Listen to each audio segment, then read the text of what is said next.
Real stories. Real heartbreak. This is Letters from the Broken Dot. I wasn't looking for anything. I wasn't suspicious. That day started just like any other. My boyfriend had rushed out in the morning for work. He was late, so he left his laptop open on the table. That wasn't unusual. We trusted each other. At least I thought we did. I had no intention of checking anything. But as I passed by, I noticed his email was open. And for a second, my eyes caught something strange. The subject line, flight confirmation. Curiosity got the better of me. I clicked 2 tickets. First class dates for next month, but the strangest part, neither ticket had my name on it. My stomach dropped. I thought maybe it was a gift. A surprise trip for his parents. His brother. Then I saw the second email. A hotel reservation point, 5 nights at a romantic beach resort, and then her name. A name I didn't recognize, but I didn't need to. I clicked into the thread. There were months of messages, flirty, intimate. They had been planning this for a while, talking about escaping together, joking about how clueless I was. I felt like the floor had been ripped from under me.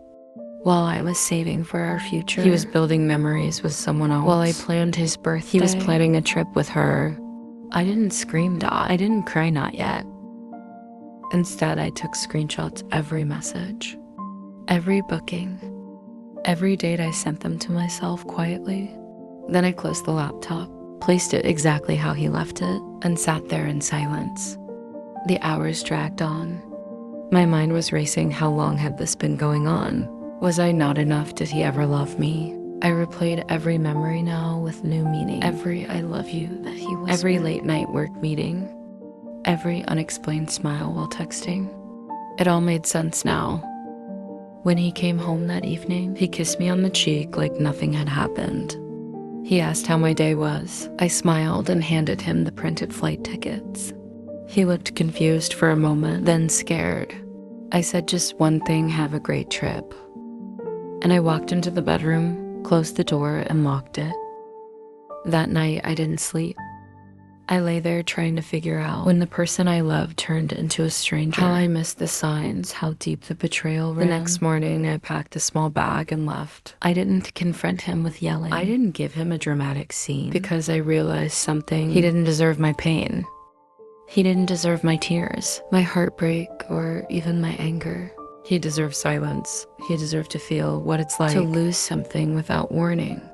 In the days that followed, I moved in with a friend. I went no contact, blocked him everywhere. At first, he didn't believe I was serious. Then came the apologies, then the begging. I ignored them all. You see, forgiveness isn't something owed, and sometimes closure doesn't come from a conversation. It comes from choosing yourself. That he chose someone else. .0, I chose me. And no, it still hurts. Sometimes, though, I still wonder what I did wrong. I remind myself I didn't cheat.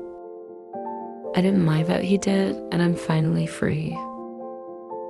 But being free doesn't mean I was immediately okay. There were mornings I woke up reaching for him. Nights I cried silently into my pillow, missing the version of him I thought I knew. Healing isn't linear. Some days felt normal. Others felt like I was drowning in memories. I remember walking past the coffee shop where we used to go every Sunday. I stood across the street and watched a couple laughing together. Inside, it shattered me. But I didn't cross that street. I turned around and walked away. That was the first moment I felt my power again. I started therapy. I focused on work. I reconnected with friends I pushed aside. And slowly I began to remember who I was before him, before the lies, before the betrayal. One evening, months later, I received a message from him. A long one. He wrote about regrets, about how he ruined everything good in his life. He said she left him, that he missed me. I didn't reply, not because I hated him, but because I no longer needed to. My story wasn't about him anymore. It was about me, about choosing peace over chaos, dignity over drama, healing over hatred. I shared this story not because I want revenge or pity. I started therapy. I focused on work. I reconnected with friends I had pushed aside. And slowly I began to remember who I was before him, before the lies, before the betrayal. One evening months later, I received a message from him. A long one. He wrote about regrets, about how he ruined everything good in his life. He said she left him, that he missed me. I didn't reply, not because I hated him, but because I no longer needed to. My story wasn't about him anymore. It was about me. About choosing peace over chaos, dignity over drama, healing over hatred. I shared this story not because I want revenge or pity,